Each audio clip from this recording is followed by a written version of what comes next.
তাৰে আমাৰ 14টা লোকসভা সমষ্টিৰ ভিতৰত ইতিমধ্যে 12টা লোকসভা সমষ্টিত আমাৰ এই স্পেচিয়েল মিটিংখন কৰ্মী সন্মিলনখন শেষ হৈছে। তাৰে 13 নম্বৰ মিটিংখন অহা 9 জুলাই দিনৰ 11 বজাত আমি যি স্থানত বহি আছোঁ চাৰ সিং তেৰণ মেমৰিয়েল হলত ইয়াত অনুষ্ঠিত হ'ব 9 জুলাই দিনৰ 11 বজাৰ পৰা। আৰু উক্ত সভাত আমাৰ দলৰ মাননীয় সভাপতি অতুল বৰা ডাঙৰীয়া তথা অসম চৰকাৰৰ মাননীয় মন্ত্ৰী, কাৰ্যকৰী সভাপতি শ্ৰীযুত কেশৱ বহন্ত ডাঙৰীয়া, মন্ত্ৰী অসম চৰকাৰ, লগতে আমাৰ ৰাজ্যসভাৰ সাংসদ বীৰেন বৈশ্য প্ৰমুখ্যে দলৰ উপসভাপতি, সাধাৰণ সম্পাদকৰ লগতে বিধায়কসকল এই সভাত আমাৰ উপস্থিত থাকে। আৰু 14 নম্বৰ সভাখন বাকী আছে, এইখন কোকৰাঝাৰত অহা 22 তাৰিখ মানে এটা টেণ্টেটিভ দিন কৰা হৈছে, 22 তাৰিখে হ'ব। গতিকে আজি আপোনালোকৰ জৰিয়তে আমাৰ ডিফু লোকসভা সমষ্টিৰ অন্তৰ্গত 5টা যি বিধানসভা সমষ্টি আছে, এই ডিফু দুখন জিলাত 4টা আৰু ডিমা হাছাওত 1টা, এই 5টা জিলাৰ আমাৰ প্ৰতি 2খন জিলাৰ প্ৰতি বিধানসভা সমষ্টিৰ পৰা আমাৰ বিধান পৰিষদৰ সভাপতি, সম্পাদক আৰু আমাৰ বিষয়ববীয়াসকল, আমাৰ যিখিনি পৰিষদীয় সমষ্টি MSC সমষ্টিৰ আমাৰ যিখিনি সভাপতি সম্পাদকৰ লগতে বিভিন্ন দায়িত্ব বহন কৰি আছে, আমাৰ ভাতৃ ভগ্নী সংগঠনৰ বিষয়ববীয়াসকল, আমাৰ কৃষক পৰিষদৰ বিষয়ববীয়াসকল সকলোৱে ইয়াত উপস্থিত থাকিব। আৰু আমি আপোনালোকৰ জৰিয়তে সকলোকে আহ্বান জনাইছোঁ যে আমাৰ কৰ্মকৰ্তা, আমি ব্যক্তিগতভাৱে হয়তো বা আমাৰ কৰ্মকৰ্তাসকলেও কাৰোবাক গৈ ঘৰত পাবগৈ পৰা নাই, যিহেতু পাহাৰীয়া জিলা, এনেধৰণে কোনোবাই হয়তো ভালদৰে খবৰটো নাপাব পাৰে, মেন টু মেন হয়তো কানেক্ট ক'ৰবাত থাকি যাব পাৰে। আমি যিমান পাৰিছোঁ আমাৰ সকলোৱে মিলি আমি চেষ্টা কৰিছোঁ যে আমাৰ প্ৰতিগৰাকী দলীয় কৰ্মীয়ে আমাৰ এই মেছেজটো পাওক আৰু 9 তাৰিখৰ সভালৈ আহক। আৰু যদি কোনোবা থাকি গৈছে তেতিয়াহ'লে সেইসকলক আপোনালোকৰ জৰিয়তে আমি আহ্বান জনাইছোঁ যে সকলোৱে অহা 9 তাৰিখে দিনৰ 11 বজাৰ ভিতৰত পোৱাকৈ 10 বজাৰ ভিতৰত পোৱাকৈ আমাৰ এই সভাস্থলীলৈ আহক। আৰু আমাৰ দলৰ মাননীয় সভাপতি, কাৰ্যকৰী সভাপতি লগতে আমাৰ কৰ্মকৰ্তাসকলে আমি আগন্তুক দিনত লোকসভা নিৰ্বাচনত আমি কেনেধৰণে আগবাঢ়িম, কি কৰিম, আমাৰ কৰ্মীসকলৰ মনৰ বুজ লোৱাৰ লগতে আৰু তেখেতসকলে আমাক দিহা পৰামৰ্শ আগবঢ়াব। গতিকে মূলতঃ আমি আজি এইটো বিষয় লৈ আজি অহা 9 তাৰিখে সভাখন অনুষ্ঠিত আমি কৰিছোঁ। আৰু আপোনালোককো আমি আজি নিমন্ত্ৰণ জনাইছোঁ আৰু উক্ত দিনা আপোনালোকৰ আমি সকলো ধৰণৰ সহায় সহযোগিতা বিচাৰিছোঁ, কিয়নো আমি ইয়াত ভালকৈ কৰিছোঁ, বেয়াকৈ কৰিছোঁ, আপোনালোকৰ জৰিয়তে সমগ্ৰ অসমৰ মানুহে বা ভাৰতবৰ্ষৰ মানুহে গম পাব। গতিকে আপোনালোকৰ আমাৰ 2খন জিলাৰ প্ৰতিটো চুকে কোণে আপোনালোকৰ জৰিয়তে আমাৰ মেছেজটো যাব। গতিকে আমি আন্তৰিকতাৰে আপোনালোকক অনুৰোধ জনাইছোঁ যে আজিৰ দৰে অহা 9 তাৰিখে গোটেই দিনটো আমাৰ সভা আৰম্ভণিৰ পৰা শেষলৈকে আপোনালোকে থাকি সুন্দৰভাৱে যাতে আমাৰ সভাখন আমাৰ পৰিচালনা কৰাত আমি যি ধৰণে কৰিম, আপোনালোকে যাতে আমাৰ সভাখনৰ গোটেই মেছেজটো ৰাইজৰ মাজলৈ লৈ যোৱাত আপোনালোকে সহায় সহযোগিতা কৰে। আৰু লগতে মই আপোনালোকক চিনাকি কৰাই দিছোঁ, মোৰ নাম আসিফুৰ ৰহমান, মই কেন্দ্ৰীয় সমিতিৰ কাৰ্যনিৰ্বাহকৰ সদস্য, অংশুমান দত্ত কাৰ্যনিৰ্বাহকৰ অসম গণ পৰিষদ কেন্দ্ৰীয় সমিতিৰ সদস্য, আমাৰ জিতু বৰগোহাঁই অসম যুৱ পৰিষদ, আমাৰ যিটো ছিষ্টাৰ অৰ্গেনাইজেশ্যন যুৱ পৰিষদৰ কেন্দ্ৰীয় সভাপতি আৰু এণ্টি কৰাপশ্যনৰ আমাৰ ভাইচ চেয়াৰমেন, আৰু আছে আমাৰ ডিফু বিধানসভা সমষ্টিৰ সভাপতি চন সিং তেৰণ, আমাৰ আছে মোহিত হাজৰিকা, মোহিত হাজৰিকা, আমাৰ হাওৰা ঘাটৰ ছেক্ৰেটাৰী, আৰু এজন আমাৰ সতীৰ্থ আছে। গতিকে বিক্ৰম তেৰণ সাংগঠনিক সম্পাদক হয় আমাৰ ডিফু বিধান পৰিষদৰ। গতিকে আমাৰ বহুত কৰ্মকৰ্তা আছে, যিহেতু সকলোৱে প্ৰেছ মিটত বহিলে আপোনালোকে হেৰি কৰিব নোৱাৰে। গতিকে সকলোৱে, আৰু আমাৰ ভাল লাগিছে যে আমাৰ এই 2খন জিলাতে আমাৰ যিসকল কৰ্মকৰ্তা যোৱা দিনৰ মূৰত অলপ বহি আছিল, নিষ্ক্ৰিয় হৈ আছিল, সকলোৱে কিন্তু আন্তৰিকতা আগবাঢ়ি আহিছে আৰু দলৰ প্ৰতি তেওঁলোকৰ আশা যিখিনি মানে মনোভাৱ এইখিনি প্ৰকাশ কৰিছে আৰু সকলো আন্তৰিকতা সভাখন সফল কৰাৰ বাবে আত্মনিয়োগ কৰিছে। গতিকে আমাক ক'বলগীয়া ইমানেই। আপোনালোকে যদি কিবা আমাক সোধে তেতিয়া আমি আগবাঢ়িব পাৰিম। আৰু যিহেতু আমিও বুজ লৈছোঁ আমাৰ এই জিলা দুখনত কি কি সমস্যা আমাৰ আছে, আমাৰ কৰ্মীসকলৰ 2-4 তেওঁলোকে সমস্যাৰ কথা আমাক কৈছে, এইখিনি আমাৰ মাননীয় সভাপতি হওক, কাৰ্যকৰী সভাপতিক আমি অৱগত কৰিম আৰু কৰিছোঁ। গতিকে এই সম্পৰ্কেও আহি থকা দিনসমূহত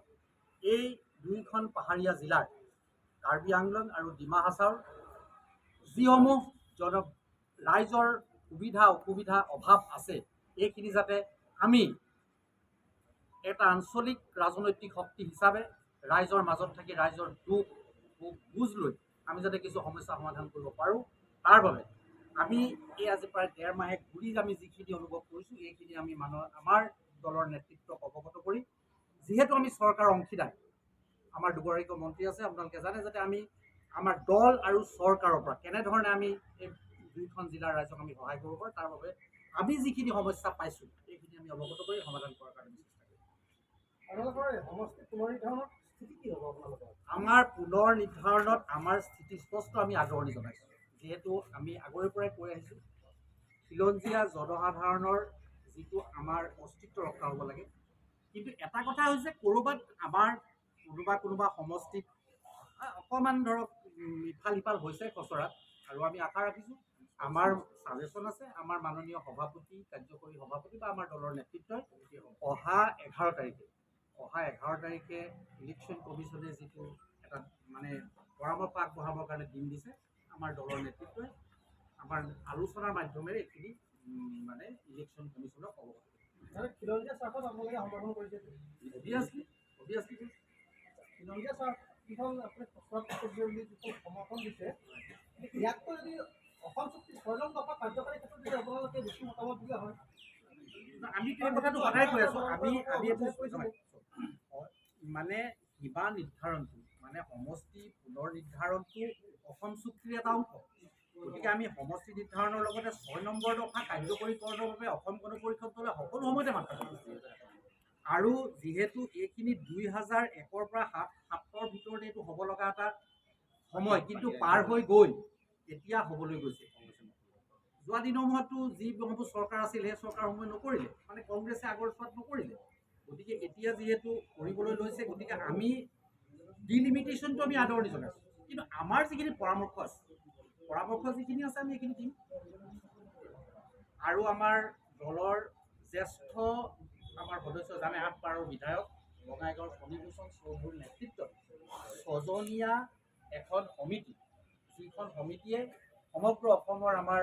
ৰাইজৰ লগত দলীয় কৰ্মকৰ্তাৰ লগত আলোচনাৰ মাধ্যমেৰে 11 তাৰিখৰ ভিতৰত তাত পৰামৰ্শ আমাৰ যিখিনি পৰামৰ্শ থাকিব সেইখিনি পৰামৰ্শ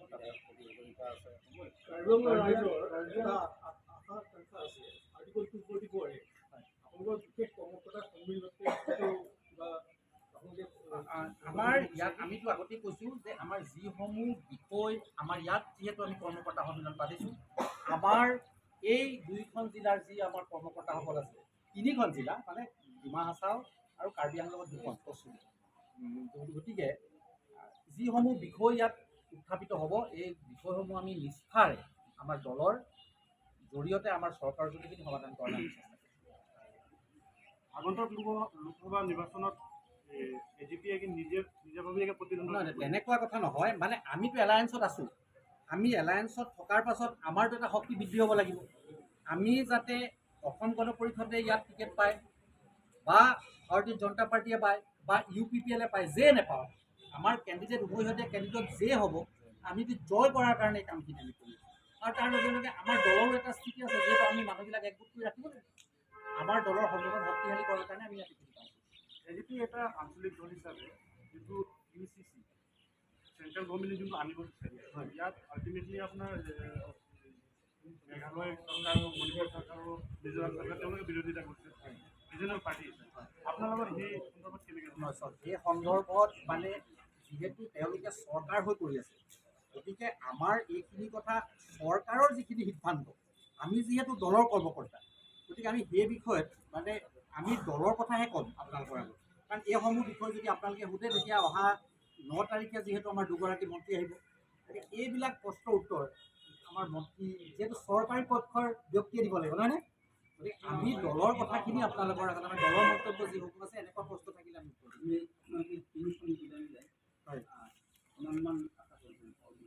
আমাৰ কৰ্মীহে কাৰণ আমি কৈছোঁ আমাৰ নামটোৱে হ'ল বিশেষ কৰ্মকৰ্তা সন্মিলন তাত আমাৰ বুথ লেভেলৰ পৰা যিবিলাকে আমাৰ দায়িত্ব লৈ আছে তাৰ মাজত দায়িত্ব লোৱাৰ বিচাৰি হওক বেলেগ কথা যিবিলাক আমাৰ শুভাকাংক্ষী যিসমূহে আমাৰ দলটো সকলো স্তৰতে আগবঢ়াই লৈ যাম। আগবঢ়াই লৈ যোৱাৰ কাৰণে আমাৰ যিসমূহ কৰ্মী আছে, মানে ভোটদাতা ৰাইজতকৈ আমি আগে আমাৰ কৰ্মীখিনিক মোবিলাইজ কৰিবৰ কাৰণে এখন মানে আমাৰ পাব্লিক মিটিং নহয়, মানে আমি ৱৰ্কাৰ্ছ মিটিং ইয়াতে হ'ব। ছাৰ সিং তেৰণ মেম'ৰিয়েল হলত অহা 9 জুলাই মানে 10 বজাৰ পৰা, আমি 11 বজাত মিটিং ষ্টাৰ্ট হ'ব, মানে 10 বজাৰ পৰা আমাৰ 2 পৰা 3,000 মানুহ আমাৰ ৱৰ্কাৰ